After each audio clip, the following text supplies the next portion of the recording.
कि बनस के संग में कोई वीडियो बनाई कि गोड़वा के संग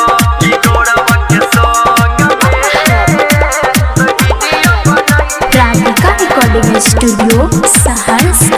हेगे बनै का छौ जति मॉडल हेगे मनसी खगड़िया योई है वीडियो बनाई। बनै का छौ जति मॉडल तमन्ना सिखा गरिया यही है। हेगे बनै का छौ जति मॉडल तमन्ना सिखा गरिया यही है।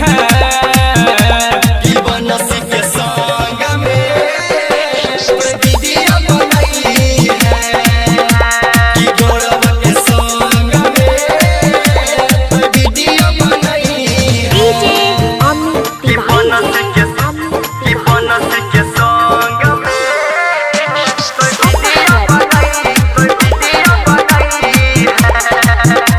कि गोड़वा के संग वीडियो बनाई के है छौरी होई जइभी हिट गे धर्मेंद्र निरमलिया संग लागा भी तू फिट गे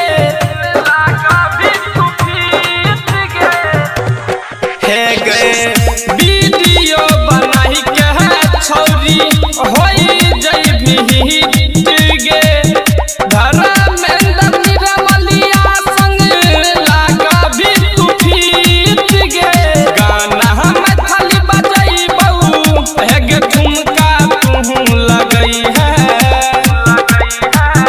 हेगे गाना हम खाली बजैबौ झुमका तू लगई है।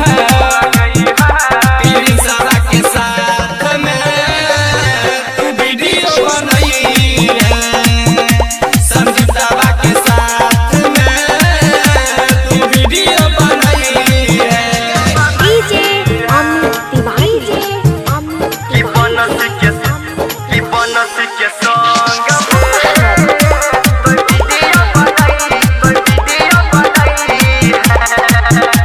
कि गोड़वा के संग में वीडियो बनाई है। बीट प बीट मिलाई के काम रहिलाई है।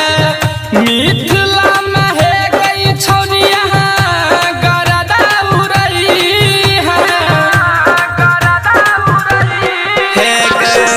बीट प बीट मिलाई के काम रहिलाई है। मिथिला में है गई छोरिया गरदा उड़ई है। हेगे शिवम निराला के गाना पर कोई वीडियो बनई है। हेगे शिवम निराला